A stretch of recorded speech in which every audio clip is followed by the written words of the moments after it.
আরব আমিরাতে গেলাম, সংযুক্ত আরব আমিরাত। আমাদের লোকের কাহিনী বর্ণনা করছিল তাদের অফিসে, বলছে আমরা তোমাদের কোনো ডকুমেন্ট আমরা বিশ্বাস করতে পারি না, এত ভুয়া। কাজের লোক হয়তো সে, কিন্তু সে সার্টিফিকেট নিয়ে এসছে মেডিকেল ডক্টরের সার্টিফিকেট। জলজন্ত আমরা দেখতেছি ডাক্তার হতেই পারে না, দেখা যাচ্ছে ডাক্তার না, সে কিন্তু সার্টিফিকেট নিয়ে এসছে ডাক্তারের সার্টিফিকেট। ওই ডাক্তারের সার্টিফিকেট নিয়ে চাকরি নিয়ে এখানে এসছে। আমরা কতটা বাছাই করবো? আমরা লজ্জায় মাথা হেঁট হয়ে যায় যে আমরা এটা কিছুই করতে পারতেছি না। আমরা চাকরি চাই, কিন্তু পরিষ্কারভাবে চাই। এরকম ভুয়া একজন যে চাকরি দিচ্ছে তাকে আমি নিজেকে ডাক্তার বলে পরিচয় দিয়ে গেলাম, আসলে শেষ পর্যন্ত গিয়ে চাকরি দিব কোথাও, শুধু এখানে পার হওয়ার জন্য ডাক্তারের সার্টিফিকেট তার দরকার হয়েছে। এবং আমরা কেউ না কেউ তাকে এই সার্টিফিকেট দিচ্ছি, নিশ্চয়ই অর্থের বিনিময়ে দিচ্ছি। এবং এখানে বহু আছে, সেটা এজেন্ট আছে, সেই জোগাড় করে দেয়। শুধু একটা এজেন্ট না, এরকম বহু এজেন্ট আছে। এবং এইভাবে আমাদের বহু মেয়ে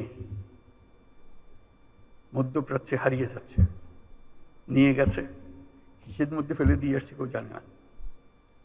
হিউম্যান ট্রাফিকিং এর কি বিষয়, বিভৎস বিষয়। এবং মেয়েদের জন্য আমাদের মেয়েরা যাচ্ছে, তার কি অবস্থায় ফিরে আসছে, যদি সশরীরে ফিরে আসতে পারে, কত লাশ কোথায় চলে যাচ্ছে সেটারও কোনো হিসাব নেই। আমরা পারবো যদি আমরা সবাই মিলে এই কাজটা, আর কিচ্ছু না, শুধু একটা জিনিস বলতেছি, আর বহু জিনিস আছে, বহু কাজ আছে যেখানে দুর্নীতিতে ডুবে আছে। আমরা শুধু একটা জিনিস, অন্যগুলো চেষ্টা করব, কিন্তু হয়তো পরিষ্কারভাবে ধরতে পারবে না কোথায় কি হচ্ছে, কিন্তু এটাতে আমরা পারবো। এটাতে শুধু অনলাইন সার্ভিসটা প্রোভাইড করা, এটাতে সফল হলে দেখবে যে আরো উৎসব আসবে। বহু রকমের বুদ্ধি আছে, দুর্নীতি কেবল আমাদের দেশে না।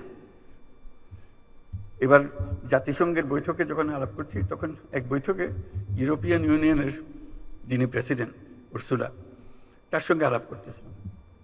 বললাম যে আমরা দুর্নীতিতে সাংঘাতিক অবস্থায় আছি, আমাদেরকে সাহায্য করতে হবে, কিভাবে আমরা দুর্নীতি থেকে মুক্ত হব, কি কি মেকানিজম আছে, কি কি টেকনোলজি আছে, যেগুলো আমাদেরকে দেখিয়ে দিতে হবে। উনি হাসলেন, বলে সমস্যা তো শুধু একা তোমার না। আমি যে কেন? বলে এই সমস্যা তো আমাদের ইউরোপিয়ান ইউনিয়নেরও। আমি খুব অবাক হলাম, আমাদের সমস্যা কোথায় আর ইউরোপিয়ান ইউনিয়নের সমস্যা কোথায়? উনি বলে যে দেখো তো, আমাদের বিরাট অসংখ্য দেশ, 27টা দেশ।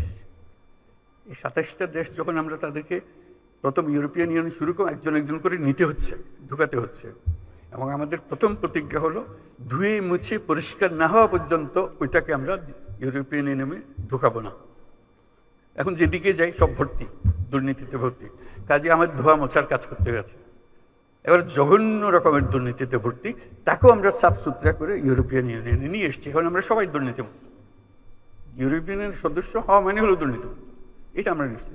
কাজে তোমরা যত রকমই করে থাকো, যত দুর্নীতি বলো, আমাদের সব জানা, আমরা তোমাদের সাহায্য করতে পারবো। আমি তার খুব আশান্বিত করলাম, আমি খুব আশান্বিত হলাম তার কথা শুনে। বললাম যে তুমি আমাকে উৎসাহিত করলে, এটা লেটস ডু ইট টুগেদার, আমাদের একটু সাহায্য করে। উনি বলে তোমার যা লাগে, আমার ব্যক্তিগত প্রতিজ্ঞা রইল, আমি উইল সাপোর্ট ইউ। এটা বললাম ওনার সাপোর্টের বিষয় না, দুর্নীতি থেকে মানুষ বের হয়ে এসছে, এটা সম্ভব, এটা অসম্ভব কিছু না, এটা বলার জন্য শুধু চেষ্টার দরকার, শুধু আমাদের প্রতিজ্ঞার দরকার যে আমরা এটা করবো।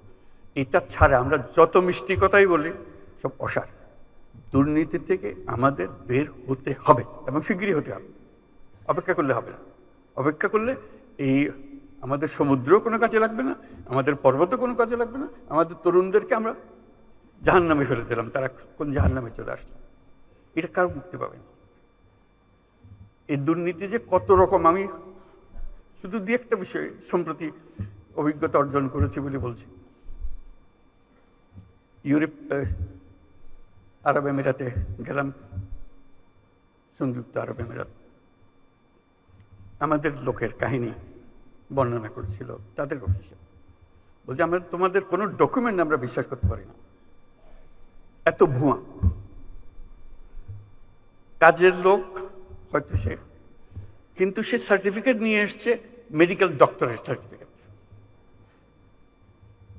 জলজন্ত আমরা দেখতেছি ডাক্তার হতেই পারে না, দেখা যাচ্ছে ডাক্তার না আসে কিন্তু সার্টিফিকেট নিয়ে এসছে, ডাক্তারের সার্টিফিকেট, ওই ডাক্তারের সার্টিফিকেট নিয়ে চাকরি নিয়ে এখানে এসছে। আমরা কতটা বাছাই করবো? আমরা